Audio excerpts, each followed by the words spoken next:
Sounds good to me. What about the balanced data slate then? Whether that came out a few weeks back. Do you want to talk about that?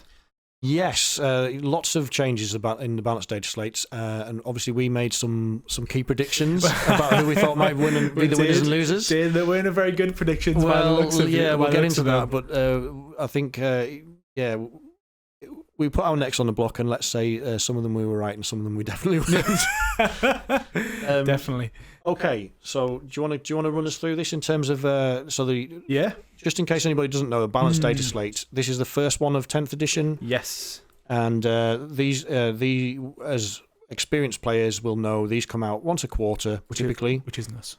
And this is when GW will look at the meta. Yeah. Look, those are factions that are overpowered. They'll find ways through rules or points changes to knock them back into line. Yeah, take that Eldar boot off all our necks. Absolutely. Yeah. I couldn't breathe for a few months. and the factions that are not doing so well, they'll try and give them a little helping hand. Because like I said, we'll talk about the last episode or the episode before, but yeah, there was like, if I remember rightly, 11 below 45%. Yeah, which is just crazy. Some of them want like 37%, like the Leagues of Votan. Leagues of Votan. Yeah. The whole point of this data slate is to boost those people up to above the 45%, and anyone above the 55% to bring them back down in line. So there's a nice 10% leeway between all the armies. If your faction has got a win rate at tournaments of between 45 and 55%, it's a balanced faction. And if we can get all the factions in that Goldilocks zone, it's a balanced edition. Fingers crossed. Fingers crossed. Do you reckon these changes, as a brief overview, do you reckon this will do it or not? These changes. It's a massive step towards it. Yeah. And considering we need to understand this, we're only, as we're recording this, roughly we're about 3 months into this edition, so it's still very, very new. Early doors, definitely. And this is their very first attempt at rebalancing what was quite an imbalanced start to the game. That's putting it politely. Yeah, but it's not perfect. It never is. But I think if we, as much as we sometimes criticise GW on this channel, I think it's important for us to give them credit where it's due. Yeah, and I think they've had a really, really good go at bringing some balance back to this game. I got to agree. To be fair, everything you just mentioned, I'm completely on board with. I think the changes that they have made are not massively enough to really impact like the Eldari players. Like yes, they are. You know, everyone above the 55% mark have suffered to some degree, but not suffered where they're going to drop straight to the 30% mark or 40% mark. Yes, so we've seen this. You touched on this in a previous episode. Is that this happened with AdMech in 9th edition, Adeptus Mechanicus? God, yes. So they were a super strong faction when their book came out. Everyone loved them. And then they nerfed them into the ground, didn't they? So they couldn't recover. Yeah. Didn't recover. And they ended up being one of the bottom factions for the back end of that edition. For a long time. Yeah. And much like wailing and gnashing of teeth from the poor AdMech players. But we don't want to see that happen to any faction. Players can get jealous or whatever, or we can grumble like, Gene Stealer cults, they're so difficult to beat. That doesn't mean, and as much as I dislike playing against Eldar at the beginning of this edition, it doesn't mean that I want to see them become like a 30% win rate faction. No, that's it. I just want them to not be oppressive. Yeah, that's it. I guess that's across the board. That we don't want any army to jump up and be, the aggressors and just completely dominate tournaments. So apart from Necrons, of course, yeah. Hashtag represent. Yeah. Well, I think it's just obviously we've lingered on it enough. Let's just get into those slight changes. Yes. To see what we're kind of talking about here. So they did make some pretty big rule changes, like in terms of the overall, not just the factions, but the mechanics of 40k. They made some quite big changes. Yes, I think there was 4 big ones that I kind of found. I think we'll discuss this the other day, but the devastating wounds are no longer mortal wounds. Hallelujah. So good, because like one, if I remember rightly, one Wraith Knight could take out an entire squad because of this. Still a sore subject. Yeah. I got my Nightbringer one-shot in by Wraith Knight, yeah. Yes. So a bit of background if people don't know what that is. So mortal wounds, if you have a squad of 10 warriors, that is 10 wounds total. Yes. Mortal wounds carry over. So every time you have like 6 mortal wounds, that's 6 wounds that you allocate to that unit. So 1 model down, 2 models down, all the way up to 6. So on a normal 40k, if I shoot you with a gun that does 6 damage, if it's a one-shot gun, I kill one model. I don't kill 6. Regardless of how much damage it is. Regardless of how much damage it is. 6 damage, you still kill one model. I still kill one warrior. Yeah. But if I roll a 6 when I'm wounding you and I get devastating wounds, those 6 mortal wounds spill over, so I kill 6 warriors. Yeah, so those wounds are now classed as mortal wounds, so they spill over. That's no longer a thing anymore, which is really good. As you're saying, on something like a Wraith Knight with a massive gun that was doing 2d6 damage, if it was doing devastating wounds, it could wipe out squads at a time. Exactly. Now, I think everyone's probably sitting at home and being like, oh, well, yeah, but that's still a 6 that you've got to roll. You've still got to get the 6. Well, the reason why we're mentioning the Eldar Wraith Knight for is because Eldar have the Fate dice. Yes. Where they can pick from a pool of dice and be like, oh, that damage that I'm about to roll, well, that's now 6. Yeah, my wound roll is now a 6. Exactly. So then the wound roll is a 6, but then they can also get another dice to be like, well, this is now X amount of mortal wounds. So that's how you could see the Eldar being quite high because of the combos they can do. They could auto devastating wounds, and that was the problem. That was because you couldn't use invulnerable saves against it. You had your feel no pain against it, but there aren't very many units out there that have the feel no pain. Well, this is interesting because the change here, while it is it's nerfed the likes of Eldar Wraith Knights and some other. I mean, there are Necron units that do devastating wounds. Doomsday Ark does devastating wounds. An Overlord with a scythe does devastating wounds, but not very many. No. But yeah, it is a nerf to all of those units, but also it's a nerf to Custodes because the Custodes have a feel no pain against, but it's specifically against mortal wounds. Is that right? I think so.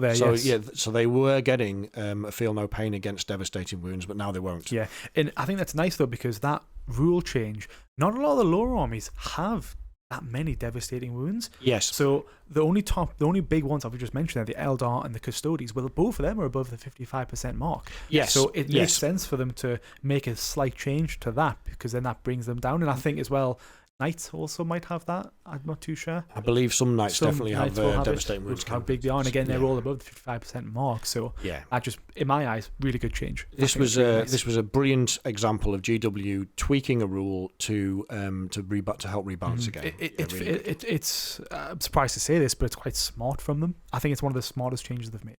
Yeah, personally, he's not just a pretty face, Stu Black. He's growing on me. He is growing on me. Next thing is Overwatch has changed as well, because again, one of the big things that was impacting a lot of tournament players was this indirect fire. We had those Space Marines. Was it the Devastator squad?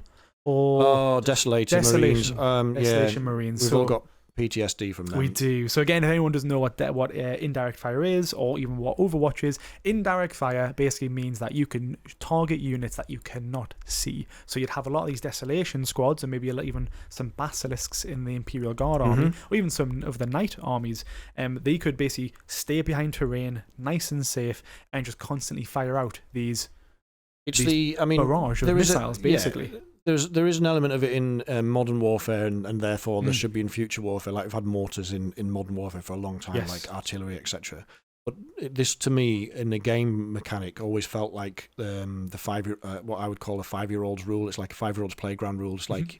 You can't see me, but I can see you. Pew, pew, you're dead. Yeah. Like, no, that's no fun. No, you have to drop down. I got you. Yeah. So this is quite nice because Overwatch basically meant there was 2 times when you could bring up the Overwatch ability, and that was when you moved, which was not in 9th. That's a new thing in 10th. So if you moved your units in your own movement phase, your opponent can fire Overwatch at you. So the slight change that they've made to this one is people that have indirect fire can no longer shoot. You have to have a line of sight. Yes. So I mean, if those indirect fire units had line of sight, then they could definitely shoot. Yes.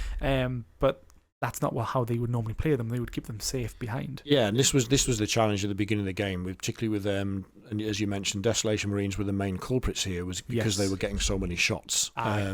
And if the unit that you moved was the moment target, they were getting full rerolls. Exactly. So they were Desolation Marines hidden behind a building. You moved within 24 inches of them, and the opponent went Overwatch. It's like great, okay, go on, and then it's like how do you know? Hurt. It's like it's in my mind. It's like, well, how do you know I was moving? It's like it doesn't make sense. So that's a big thing, which again is quite good because again a lot of the top-ish armies are the ones who had kind of indirect fire. Again, Imperial Guard, I think they were quite up there.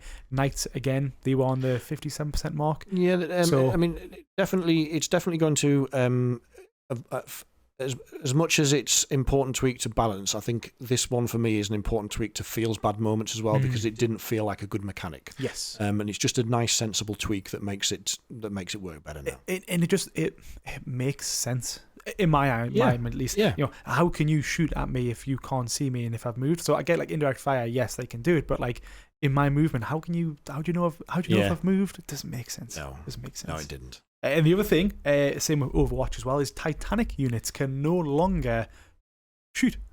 They can no longer use Overwatch. This is this definitely applies to Knights, as you were saying. Yes. It's obviously very specific to them, and to other most armies will have some form of Titanic units, but obviously Knights are mainly Titanic, or the big ones are. Yes. It does also impact certain Necron units we might talk about in a bit. Yeah, we'll talk about it later. Yeah. So we've made a list for our upcoming tournament that we're going to discuss later, so do stay tuned for that. Yeah, you won't believe what Jack's got in the list. It's a good list, which this real particular affects me, so which I'll talk more about that one later. Overall, again, we touched on this the other week about just the sheer amount of firepower that the big Knights in particular have got. Yeah. And they were just causing a lot of grief. Yeah. And their ability to fire that many shots at you in Overwatch, they were going to hit you with something, and it was going to hurt. Yeah, because you think, it's only 6s, but hey, if one of those hit, it's massive. It's massive pains. And again, if you've got 3 or 4 guns on there and they're rolling a lot of dice, they're going to get some 6s on average rolls, and that's what was happening. If they got a good roll, then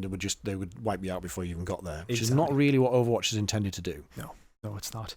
And the other one, this one actually affects quite a lot of armies in my mind, which is I don't know if it's a bit of a strange one, because now the way it's written just doesn't really make sense anymore, because they've got to change. So what we're talking about here is the free strats have been nerfed. So some units, like the main example that I can think of is our overlords. Necron Overlord, Space Marine captains, people like that. Captains, stuff like that. Basically, they have a rule that's written to be like, if this stratagem has been used already in this turn, you can use it again, and it's free. Yes, but that's changed now, which. The way it works now is that, like, if it's been used, you just can't use it again. It only applies to what they call battle tactic stratagems. When I read this, I was like, well, what the hell is a battle tactic stratagem? Right. And I hadn't realised, but the stratagems have got different subsections, if you like. So there's epic deeds, and some of them are battle tactics. See, I've read that, but it's never really came up before to need it to do it before. So there are some of the generic strats of battle tactics, like Fire and Overwatch, for example, and then some of your faction specific stratagems are battle tactics as well. But it's quite limiting, because for Necrons, not many of them are, and also, as we just touched on before, one of the main ones we were using with our Overlord for free was the Resurrection one. Resurrection one, which is not a battle tactic. No. So that element is it's made a big difference to what you can use as your free strat. Yeah. And on the flip side of that, there are also some characters who have abilities, which is commonly known as a Vect, which comes from the Jakari.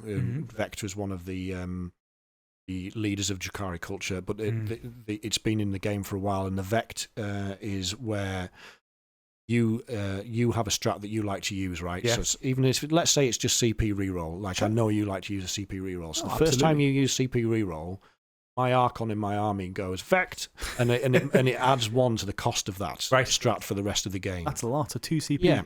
Yeah. So if but that can only be applied to battle tactic stratagems now as well. Right. So that has taken quite a heavy nerf. That is a big nerf. But it just seems, I don't know, like, to me that one just seems a bit random. Like, I don't understand where the data came from that, because like the ones above that we've mentioned already, I can see where the data is. It's all targeting the ones above the 55% mark. But this one seems to be a bit of a random one. Well, it's mainly aimed at us, at Necrons. Well, that's just not what I like. All right, I want Necrons to be on top. I'll put my foot on appeals next. I don't care. I want to be winning. But no, like legitimately though, I just don't. It just seems. I fully agree. This was the one that made both of us scratch our heads. And from reading and watching stuff in the community, this was the one that came perhaps most out of left field, I think, as well.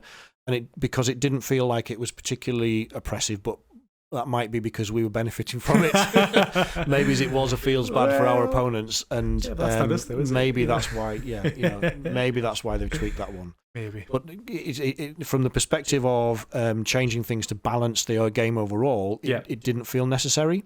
But they've decided it is, and I would love to know if anybody, if you have got strong opinions about this or have a theory about why this is helping to balance the game. I'd love to know about. Yeah, it'd be really interesting to see because we have got no idea. I'll be honest. Like I said, it's a head scratcher. Isn't came it? out of the blue. Yeah, but no. Overall, with those kind of changes, particularly to do with the rules as a whole, I think are really nice, quite balanced. Probably one of the better of the data slates I've seen whilst being within the Warhammer community for the last year and a bit now. So I think it's really good stuff coming from. So we talked about this a little bit in the past, in that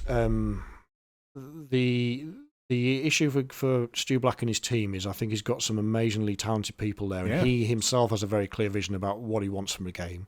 What I think the issue is resource. I don't think there's enough of them, and I don't think the time frame they're given to develop a game is long enough. The turnaround time is quite high. So the data slate shows what they can do when they are given the resource and the time to focus and analyze the data. In my mind, I mean, that's the other thing, is you do need data before you can to analyze. Before, so they needed 3 months before they could make significant changes. They had already tweaked a few things on the way. So they had reacted quite quickly to some challenges in terms of adjusting points and changing Eldar fate dice. But overall, this is there's some. We'll come on to the points changes. I think we'll talk about next, or how some of the factions have changed. But generally speaking, I think they've done a really, really good job. 100%, completely agree. But we will. How it's going to change the meta is going to be really interesting. When is actually? I don't know if you know off the top of your head. When is the next meta watch coming out? Because it'd be interesting to see the stats being changed based on these. So this was an interesting one. So we got they did a meta watch at one of the events in America, early doors, and then they did one at the end of August, which they said was the first meta watch, even though they'd done one already. But that was like the first official one. The first official one. And then but there was, with the balanced data slate, there was a meta watch video, but it didn't give any data on win rates. So when the next one is due out is I'm not entirely sure. It'd be interesting to see when they do come out. I would like to think it'd be once a month. That'd be nice. If we could get if we could get one towards the end of September again, and then that would give them it'd probably be too soon to give us real insight into all of these changes, because it'll take a little while to wash through. Sure, but once a month, once every couple of months, it'd be really, really nice. Very nice. What about the faction rules? Oh my goodness! Apart from obviously the army rules as a whole, each faction get their own individual change as well. Yes. Dan, you want to talk maybe? So some of those. I mean, some factions got changes more than others, so I'm just going to focus on the ones that have had the biggest impact. So Custodes, for a start, they. Out of the top, if we take the top 3 as being Eldar, Genestealer Cults, and Custodes, Custodes got hit pretty hard. I think Genestealer Cults got hit the hardest, but we'll come on to that in a minute. Sure. But we've already talked about the change to Devastating Wounds and Feel No Pain, which is quite big for Custodes. But one of the other big changes then was that their Guardian squads now max out at 5 models instead of 10. Right. So one of the challenges for playing against Custodes was that they could take these blobs of 10, whack them on the mid-board objectives, and now Lichguard has stood there going, "Hey, that's what we do. We stand on the mid-board objective. You can't do that." Yeah. So it's basically all about who gets there first. It's like that bit out of Suicide Squad. It's like they do what I do, but better. Yeah. We'll get the meme on that one up there. So they would stand there and not die. But so they've this is I absolutely love this change. Is that they've just very quickly gone, okay, well, you can't take 10 of them anymore. You can just take 5. Yeah. And all of a sudden that becomes an awful lot less oppressive. Yeah. The other big change with Custodes in terms of stratagems is they had a stratagem that enabled them to fight first if they were on an objective, and they also had a character who enabled them to use a strat for free that had already been used, that you were just talking about. Yes. So you could feasibly find yourself very often facing Custodes. They'd got on the mid-board first. Yeah. They've got 2 blobs of 10 Guardians on each of 2 of the mid-board objectives. And even if you charge them, they're going to fight first. So you couldn't get them off. Nah. And GW's gone, right, what do I need to do to fix that? And he's fixed it across the board. That makes sense. So it's good news for the rest of us, but it is quite bad news for Custodes. Good. Admech, but no, it makes sense. Yeah. Admech we touched on before. They've had some points adjustments, but they didn't feel massively overcosted before. You could feel quite a lot on the table for your points. But, for a couple of the Skitarii units, the Rangers and Vanguard units, they've improved their saves and their invuns, which should make them a little bit more durable. Because one of the big complaints from AdMech players was that they just were dying like flies, which doesn't feel very AdMech either. So this will make a difference. I mean, we've seen it in 9th edition with changes to Harlequin invuns. Harlequins went from a 4-up invun to a 5-up. Right. Made a massive difference because in basic probability terms, it does. I guess the maths or statistics at the end of the day. So that should help AdMech significantly, but we'll see where they land because they weren't doing particularly well. Is it enough to kind of get them back to where they need to be? Exactly. So it'll be interesting to see. Eldar, they got hit not as hard with the nerf back perhaps as people were expecting. Which again we touched on before. I'm happy with that. I don't want to see them drop to the bottom and to never be used again. So again, it is that fight. I'd rather them fine tune it in increments to get to the right where they need to be, opposed to just swing the bat. I fully agree that I didn't want them to go from a 70% win rate to a 30% win rate. No. So, but it would be nice. We had issues a 10% mark coming off. I think it would be ideal. Yeah, so if they can take 10% off the win rate, they're still going to be outside the Goldilocks zone, so they will still be a top faction. They will, but again, they won't be as obnoxious. Exactly, 100%. One of the key changes for them was they have a stratagem called Phantasm, which allows a unit to move 7 inches in your opponent's move phase. So you can use it to either gain ground or hide, which was commonly used was to hide units. Yeah, makes sense. They are quite weak, so going back more in the open.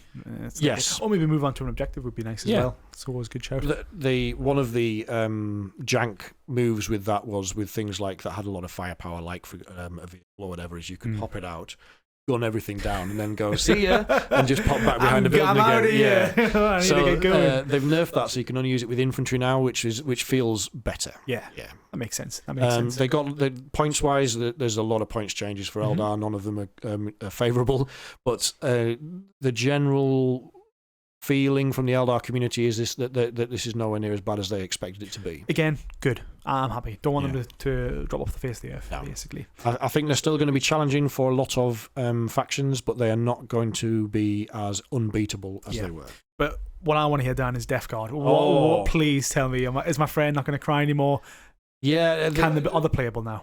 So this is one of the changes that I wasn't expecting. I'll be honest. Is that we thought they were probably going to stick to points in the first data slate, and they've. I'm delighted to be proved wrong in this instance. So they have made significant points reductions for a lot of Death Guard units. Yeah. But they've also given them a much better army rule. Good. So what is that, Dan? Tell me. You can choose. You choose one of 3 auras at the start of the battle now. So one of them gives your opponent -1 weapon skill or ballistic skill. Oh, right. One of them is -1 to your opponent's save, and one of them is -1 to your opponent's leadership or OC. How do they get that off? Sorry. So they have an aura, and the so that can now grow as the time goes on. That was in 9th, wasn't it? Where it grew from like 3 to 6 to 12 or whatever. As far as I'm aware, it did that in 10th as well, but just didn't do very much. Right. So they've basically increased the potency of what these auras do. Good. And depending on your play style and your tactical approach to the game, you've got some flexibility in which one you want to use. Nice. Right. So coupled with the points cost, the Death Guard players are smiling again, which is really nice to see. Nice. Haven't had the chance to play with anybody yet, but hopefully someone will be at the tournament next week. Yes, that'll be fun to play against. Again, it's early doors, but the general feeling is that this, coupled with the points decreases, this should make them takeable. Like they were just basically, they were trash. You couldn't put them on the table and expect to beat anybody. I mean, like seeing that Death Guard are trash is like it's like a positive thing for them because they like to be smelly, but unfortunately it's the wrong type of trash. Oh, we're garbage. Yes. More, please. It's like no, it's the good type of trash now. Yes. These are playable. Hopefully, we don't play them directly. So if anyone who plays Death Guard listening to this podcast, let us know if you are going to be coming back to that army, because we have a few friends that do play it and they are happy to play them, but I want to see more people out there. Yeah, definitely. It's one of my favourite factions in terms of the look and feel of them. The models are all class. It's just nice to see them back on the table. It definitely is. Any other big ones? Yeah, as I mentioned before, Genestealer Cult, I think they have probably got the biggest nerve out of everybody. One of the major changes was they were able to, their army rule is that they're able to bring units back. Yes. And so if you kill their unit, they roll a dice, and on a 4-up, they can bring that unit back and they put one of those little blips on the board, and or anywhere around the board, Yeah. like outside of like 9 inches or something. So it was it made them quite a challenge because they could just charge for the mid board, and you could gun down as many cultists as you like, and then they'd just pop back up. Come back up, yeah. Because if it was a battle line unit like cultists, they got +3 to the roll. So if my maths is right, even if I rolled a 1, that's still a 4-up, so they automatically came back. So there was just a constant flood of them. Yeah. What they've changed it to now is it's a 4-up for battle line and a 5-up for other units. No, okay, right. But it's like elite units and such after your 5-up going forward. Or your bikes or whatever. Yes. So, but those modifiers don't exist. The only modifier now is you get +1 to your roll if it's in battle rounds 1 and 2, which is fair enough. Yeah. But that means that they're not guaranteed to come back anymore. No, which is good. Yeah. So it's a big change, and there's also been some points adjustments there. I think we'll see them drop off slightly more than perhaps some of the other factions. So I don't expect them to be above the Goldilocks zone. I think they will be mid to bottom end of the Goldilocks zone. Like 46, maybe 47. Yeah, somewhere maybe around like 40. Yeah, the high 40s, something like that. Yeah. But I have been wrong before. So We've both been wrong. Yeah. Fortunately, us together, I've still got a lot of stuff wrong on this one. But there's a few others to get through. Imperial Knights. Yes. Obviously, you talked about the changes to the towering rule, which makes a difference to them. Definitely does. They in terms of Overwatch and line of sight's changed for towering models as well, hasn't it? Oh yes, I forgot to talk about that one actually. There, yeah. So towering is like if you're in a terrain piece now, like it used to be, you have to be wholly within the terrain piece to be able to see out of it and see into it. But now it's for Titanic units or even just night units. Nothing's primarily Titanic units. If you're touching the terrain piece, you're counted as being inside of it. So which means you can see through it now. Right. So those small units couldn't hide behind the other side of the building because you being so Titanic, you couldn't get wholly within it or get round. Now, as a Titanic unit, you just have to be touching the terrain piece. So if you're touching it, you can see the enemy units on the other end of that terrain piece, which just helps that's fair enough. And I think, and from a longer range perspective, they've changed it so that it was true line of sight, whereas it's gone back to line of sight blocking terrain still blocks line of sight for knights. Aircraft, it doesn't. So how does that work then? So what? So it's like the ever endless. Yes, so the endlessly tall buildings are back as far as knights are concerned. So as the rule stood in at the start of 10th, if a knight could see you, it could shoot you. And then they changed it to say, well, bottom, they can't shoot you in the they couldn't shoot you in the ground floor. And now they're saying they can't shoot you unless they've got proper, if you like, line of sight, not just true line of sight. So does that still count towards when like the building's like ever like endless, right? Yes, so like exactly. What if they're behind that terrain and I can see them? Is it only counted when they're on the terrain piece? Do you know? It counts the same as any other unit that you would shoot with. So if let's say for example I'm a Space Marine player, I'm shooting my Land Raider at your warriors. Yeah. If there's a building in between us, I can't shoot you because it's line of sight block. Yeah.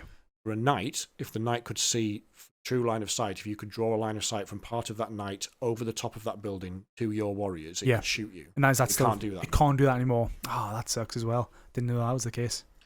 I hope I'm getting that rule right, but that's how I've Again, we're casual players. We're not good players to a degree. Well, one of us is, but I'm not. If we're wrong on that one, it'll be up on screen. We should have like a little what's the word, like a little counter at the top right, stuff we got wrong during this podcast, and it's at like 100 already. Days since Dan got something wrong on the podcast. 0. Get a little flip chart, get that flipped across. Get one for you and get one for me. We'll see what's like. Yes, that's a great idea. I like that.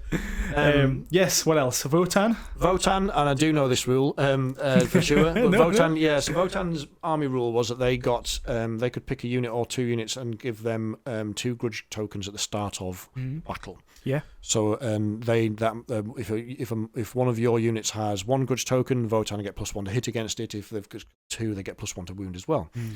They've changed that so that now in a standard 2,000 point game, 4 enemy units will start the battle with two judgment tokens each. Oh, okay, right. And the So that obviously gives them a little leg up, if you'll excuse the pun for those short fellows. But also, if you kill one of those units before battle round 3, you get bonus CP as well. Oh, right, so if you kill one of them in battle round 1, you get 2 CP, and they get an extra. I think it is, and an extra CP in battle round 2. Nice. It's just that fits quite nicely with the sort of theme of the Votann as being that that kind of Swiss Army knife type of an army. They're good at reacting on battlefield conditions, etc. Perfect. So it should give them some help. There's points drops. The points drops are really big. So our friend Rob, who plays Votann, in one of his lists, which wasn't even a 2,000 point list, I won't want to spoil that because we'll come on to it in a minute. Yeah. But he was able to fit in an entire extra Hecaton land fortress in his list based on the points drops. Yes, because he had a big points drop, didn't he? It was like 140 something like that. Something like, I think it works out as something like roughly around somewhere between 20 and 25% across the board. That's massive. Yeah, it's big. 200 odd. Yeah, it's a big. It's a big points drop. That's good. They need it though. They're on 37% from the last balance Dataslate, or the last meta watch. There's still inherent challenges with them because they're basically half a codex. Like there's not many units. They've never had there. a good. Pardon the pun again, but they had a rocky start. Yes, they did. Yeah. So they've got a way to go still, but this will hopefully make them playable again, which is all anybody wants for their faction. It's all we can ask for. Yeah. Last one, Space Marines? Save the best to last. Desolator squads have been, again, same as we start, come full circle here, but same as we started with Custodes. Desolation Marines you could take in squads of 10. Which was good. They made them extremely efficient. Mm-hmm. They were because it was just an enormous amount of firepower. Yeah. So they've done the same as they've done with Custodes and gone, you can only take them a maximum of 5 now. Yeah. So you're not going to see 30. Well, you physically can't, but there was in tournament lists you were seeing 30 Desolator Marines, like 3 squads of 10, and it was hard. You see that on the board, and you're just like, because you couldn't do anything because you were just getting peppered, and there was nothing to retaliate with. Yeah, it's that feels bad thing that we're coming back to again. It was just as much as you can't. It's hard to hold it against competitive players because they're there to win. So you build your list to the best of your ability, and that was the best way to do it. Yeah, but it was not fun to play against. No, it wasn't, because again, it's just like you literally couldn't do anything against it. There was no back and forth. Yes, it was more just 4-4-4. Yeah, kind of thing. But to be fair, reducing them from 10 to 5, I don't see them being unplayable. They'll still get some play, they will avoid them again. I keep using this word oppressive, but I think it's valid because they were so they had such an oppressive impact on the game that the game was all about them. Yeah, and that's not. And no one unit should be able to do that. No, and I think, to be fair, this ties nicely with the line of sight blocking, because if that wasn't capped at 10 models, it was still, if it was just still at if it was capped at 5 models and the line of sight rule came into effect, I'd probably expect them to bring less of those units. Yeah, because it's like, oh well, I'm not going to get the most out of my money, I'm not going to bring as many. So this change to only be able to bring 5 of them per unit, it's probably going to make sense to all of them, because they'll probably be like, all right, well that's they've been nerfed anyways, I'm going to take less of them. Yeah. So then they'll probably be like, oh well, this ties in, I can only bring 15 now. Well, I'll just bring 15. Yeah, I think we might see. I don't even think we'll necessarily see like the 3 unit spam, the triple whammy anymore. I think we might see 2. Some units some lists maybe is only running 1 because the whole backfield objective. Yeah, for sure. They're still useful to have, but they're not. They're not going to change. They're not necessarily going to win the game by just having them in your list. Exactly. Yeah. Exactly. Fantastic. Well, so overall, Dataslate's looking good, I think. Again, I think the points changes and the faction changes have all been pretty positive. We're going to come on to in our predictions. There is one gripe that I've got with this data slate in particular, but we'll talk about that. This will flow naturally from our predictions that we made for who we thought were the winners and losers would be. Yeah, and let's see how far off the mark we were. Yeah, definitely. So, what were our predictions then? What we're looking at, Dan? Do you know what yours were? Yeah, so Chaos Space Marines was one of mine that I thought was going to be one of the big winners, and I think I actually got that one right. Yes. They've had some tweaks to points. I think Abaddon went up 20 points. There was some other slight tweaks, but generally speaking, they came out of it relatively unscathed. Yeah. And the reason why that's important is because they were quite they were reasonably high up in the Goldilocks zone, around the same place as Necrons. Yeah. And Stu Black said, to be fair, he did warn me and I ignored him, but he said, we're going to look at some of those factions that are near the top of the Goldilocks zone and nerf them to make sure they don't just replace Eldar and Custodians and GSE, which is great. Mm-hmm. So I predicted that Necrons would be a winner out of this, and I'm going to give myself the benefit of the doubt and say maybe. Yeah, you're on the fence about that one. Well, we got all of the units that were making us so strong all got points increases. Yeah. Crypto Thralls got points increases. Doomsday Arcs got points increases. Lychguard got points increases. Mm-hmm. The backbone of a strong Necron list. So, but is that enough to nerf us down the win rate ladder? I don't think it is. I don't think it is. No, I think we're going to stay relatively where we are. I think we're on the 52% mark or something like that. We're going to we're around the high 40s to low 50s, and that's, which is the perfect place to be. If they hadn't hit us with those points nerfs and the change to the free strats that we talked about, we probably would have climbed into the high 50s, I think. So we would have been out of the Goldilocks zone and one of those factions that people were moaning about. Yeah. So we weren't a winner in that we're probably not going to, we're still going to be a reasonably strong faction, I think. Yeah. You've got to think much, you've got to be laser-like in your focus on your list building now, because every point counts. Yeah. There's not as the numbers. Yeah, there really isn't a lot of leeway for us anymore. But beyond that, I think we're still going to be decent. But were we a winner? I don't know, probably not. But we weren't a loser either. No, definitely not. Last one, Thousand Suns. Thousand Suns. I was expecting them to come out of this pretty well. Talking to our friend Alex, who's a Thousand Suns player, and he categorically said that we got this wrong. They feel very much like the change to free strats has massively impacted them, because they had a couple of those that were real tricks up the sleeve, which you'd expect for Thousand Suns. I suppose they should have some tricks up their sleeves. They've had some points nerfs as well, but generally speaking, they will be, again, they weren't above the Goldilocks zone, they were in it, but they were one of those factions that had the potential to push out once Eldar and GSA, etc., had been knocked down. Certainly. So I think, like Necrons, they're probably going to stay roughly where they are. Yeah. Possibly might we're not going to drop. They're not going to fall out of the bottom of the Goldilocks zone, but they're not going to go above it. Definitely. So a mixed bag for me. In terms of the three that are losers, I thought Votan would be a loser, and I categorically said that I did not expect Games Workshop to change the rules for that faction. They got a lot of points. And they changed the rules. So so rightly so. I wasn't expecting that. I'm really glad they did it. So I'm happy to be wrong. Good. I still don't think, again, they're not going to suddenly be I'll be amazed if they suddenly end up rivaling Necrons around the mid spot. But it will make them playable. Yeah, good. They're going to hopefully come out of that bottom tier. Drakari, I think I was right about this one. Now we've got some minor points drops on some units. But a mainstay of any Drakari list is a Ravager, which is our flying pirate ship gunboat, which is Dark Lances. That you used a lot, isn't it? There was at least 3 in there.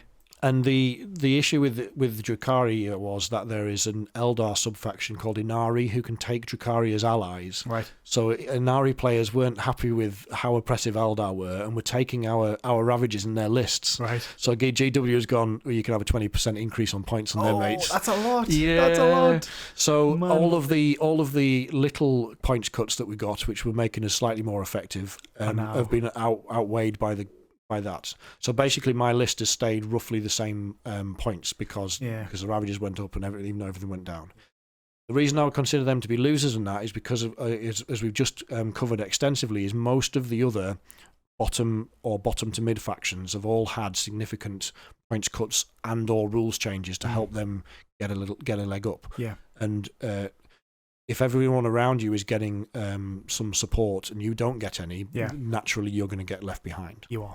Whether we'll end up dropping out of the bottom of the Goldilocks zone, I think we're in danger of it, I'll be honest. Mm-hmm. But we'll just have to wait and see. I think we'll see. And last one was Eldar in terms of they weren't they obviously were a loser in terms of getting a nerf, but not. I'm not sure that they've hit them hard enough to knock them off top spot or off one of a top spot. We mentioned it before. We don't want them to To disappear be, yeah, I don't from want the to be, list. yes, absolutely. So it's very nice that they've been hit, but not hit too hard. It wasn't my finest list of predictions, but it wasn't the worst I've ever done either. No. What's that thing you're on, like 45%? Yeah, I'm probably around the Godlock zone of predictions. Well done.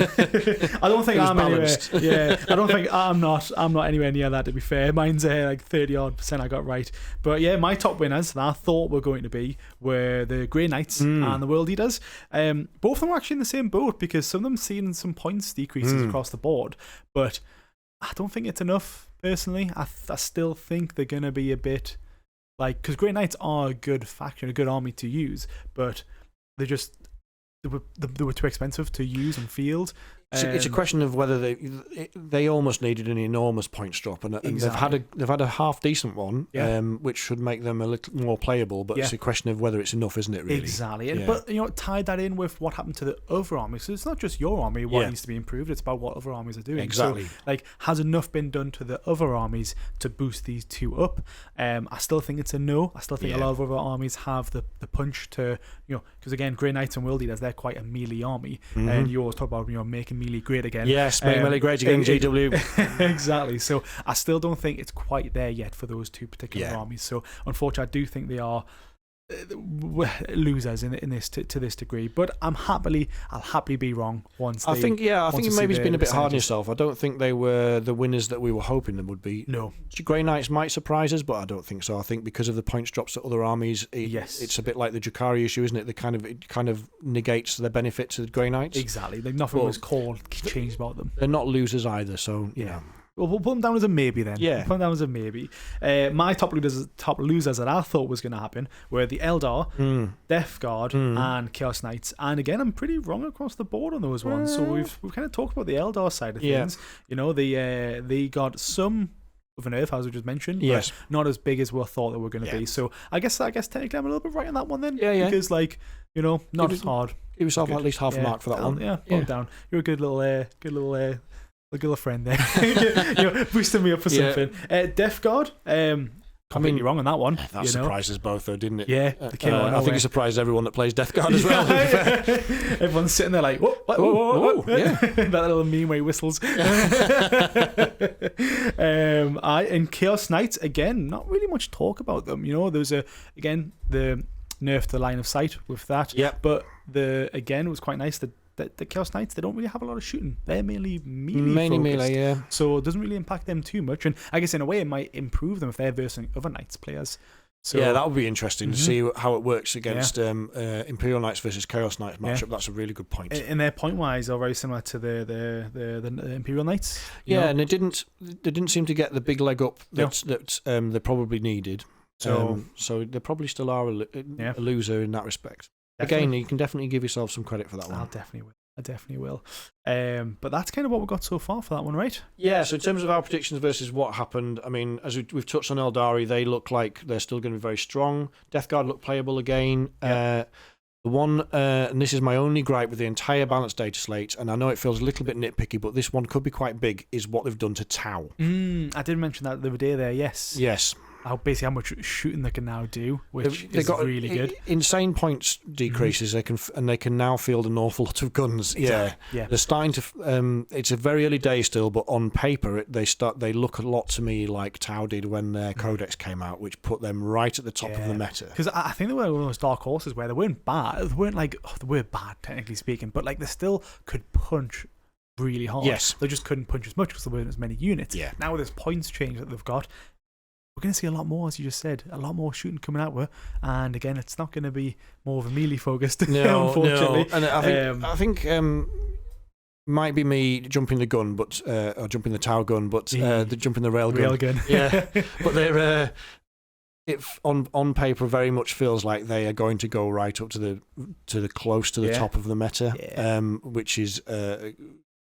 If that's the only thing GW got wrong again, then fair play to them. It's still an enormous success, this data slate. Completely agree. And as far as Tau players are concerned, they'll enjoy their time in the sun, and if points is the only issue, then the next data slate will knock them back down again, probably. So let them have a bit of let those Fire Warriors have a bit of fun, and then we'll see where they go.